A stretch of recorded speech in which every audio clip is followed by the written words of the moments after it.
Alright, welcome back everyone. Dr. Ben, not a real doctor here. The fitness industry is plagued with trends.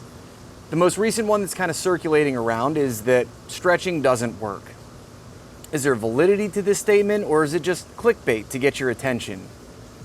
The actual answer is one that everybody hates. It depends.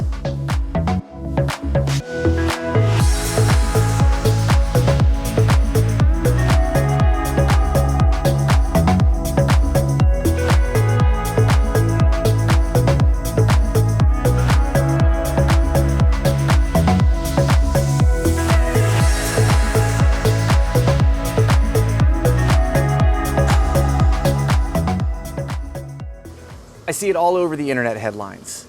Stretching does not work. Now, the problem is that we like simple one-step answers that are concrete. But the problem is the human body doesn't really work that way. So when you see a headline that says, studies show stretching doesn't work, you have to go really deep into it to get the actual information and figure out if what that study is saying is true, or if they're just kind of cherry picking the information to get you to click and read an article.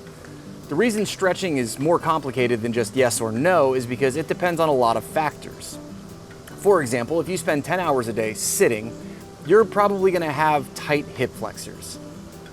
Can you stretch to relieve this problem? Yes. Will 2 minutes of stretching a day help your tight hip flexors? Probably not. Almost certainly not, in fact. In order to understand how to get the most out of stretching, you have to understand how the body works and how stretching works. When you go into a stretch and you start to feel that muscle tighten down, you're not actually running out of range of motion on that muscle. You're feeling what's called the stretch reflex. What that means is your brain believes that you're getting into an unsafe position, and it causes that muscle to contract. It's not that you've run out of room, it's that your brain thinks you've run out of safe room. What stretching allows you to do is get past that stretch reflex. So if you spend enough time in a position, your brain will start to understand this is a safe position and it'll let you get there. So here's where the problem comes in with a lot of stretching.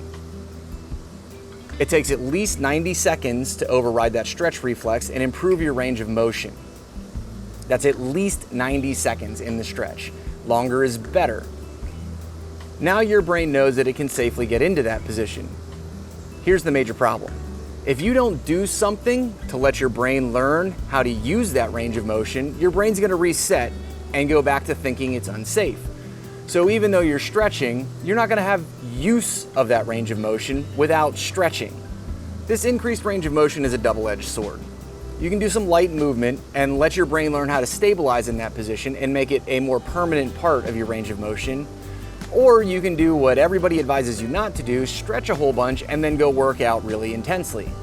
Your brain keeps a map of your body, where it is in time and space. And this is what it uses to stabilize itself.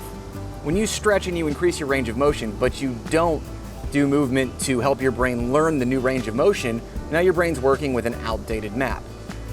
This becomes extremely problematic when you do intense exercise, because now you're pushing your performance level into a new range of motion that your brain hasn't learned to use comprehensively. This is really setting you up for major injuries, and it's also the reason that people advise you not to do a lot of stretching before super intense activity.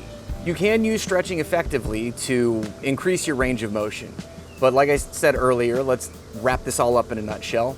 You need to spend significant time in the stretch. You need to teach your brain to stabilize in the new range of motion with basically rehab exercises and conscious movement.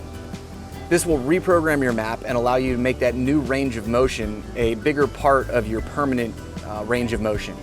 So stretching does work if done correctly. It does not work if done incorrectly. In fact, it can be detrimental if done incorrectly. That's it for today. Any questions, hit me up in the comments down below. If you liked the video, smash that thumbs up button. If you haven't already subscribed, please consider subscribing and share the video with your friends. Until next time, keep your life in motion.